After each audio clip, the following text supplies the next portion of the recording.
Sudah sebulan berlalu sejak rapat kerja terakhir Komisi 3 DPR dengan Komite Pencegahan dan Pemberantasan Tindak Pidana Pencucian Uang atau TPPU yang menghadirkan Menko Polhukam Mahfud MD dan Menteri Keuangan Sri Mulyani.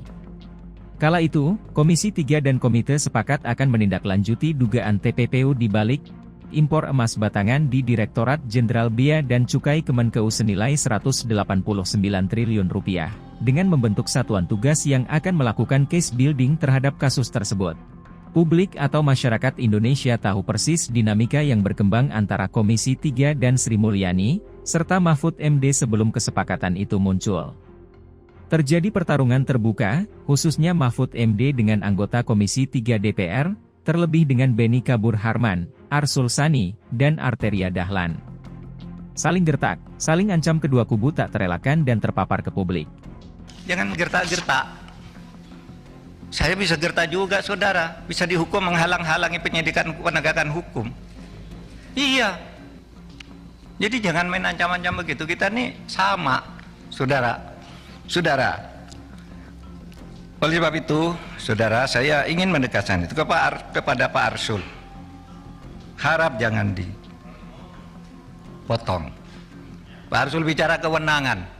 Menurut Perpres kewenangan Polhukam itu A, B, C, D. Tidak berwenang mengumumkan. Loh, saya tanya, apa dilarang mengumumkan? Kalau tidak berwenang, apa dilarang?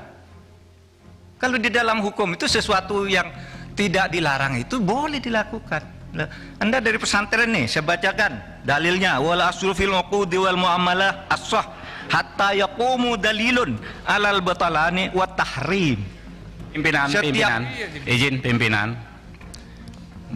Boleh bicara?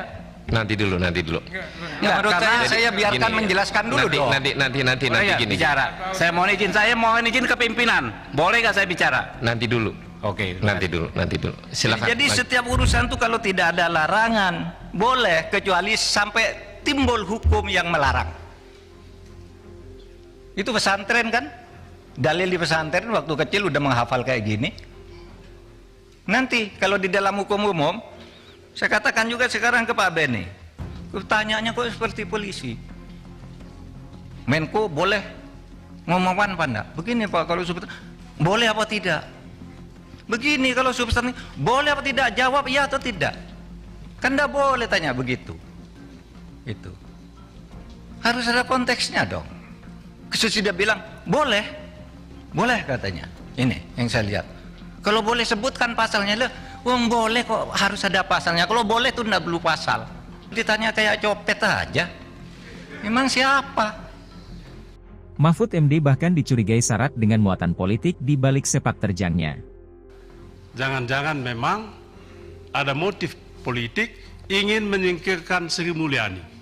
Sebaliknya, Komisi 3 DPR menjadi bulan-bulanan publik, khususnya di media sosial. Publik begitu kagum terhadap keberanian dan kegarangan Mahfud MD ketika berhadapan dengan legislator yang dipandang mencoba menghalang-halangi Mahfud MD membongkar mega transaksi mencurigakan di tubuh Kementerian Keuangan. Warganet memandang ini momentum yang sangat tepat untuk membersihkan Kementerian Keuangan dari perilaku korup jajarannya yang kala itu begitu disorot akibat arogansi dan pamer harta ex-pejabat Ditjen Pajak Rafael Alun Trisambodo dan ex-Kepala Bea Cukai Yogyakarta Eko Darmanto. Mahfud MD dan warganet seolah bertransformasi menjadi kekuatan yang sangat menakutkan bagi pihak-pihak yang berseberangan. Warganet mengambil peran sebagai kelompok penekan, begitu pula Mahfud berperan sebagai otak pengendali agar seruan atau aspirasi masyarakat tak bertepuk sebelah tangan. Momentum tersebut harus tetap dijaga. Dan ini terlihat dari tak putus-putusnya warganet menyerukan penegakan hukum segera dilakukan atas kasus tersebut. Warganet seolah memberi pesan bahwa kami masih dan akan terus memantau, tidak akan lupa menunggu perkembangan dan realisasi penegakan hukum kasus tersebut.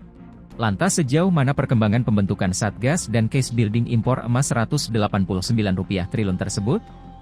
Mahfud MD menegaskan pihaknya telah membentuk satuan tugas yang akan menangani temuan transaksi mencurigakan, tidak hanya berkaitan dengan impor emas Rp189 triliun, namun transaksi mencurigakan Rp349 triliun di Kementerian Keuangan.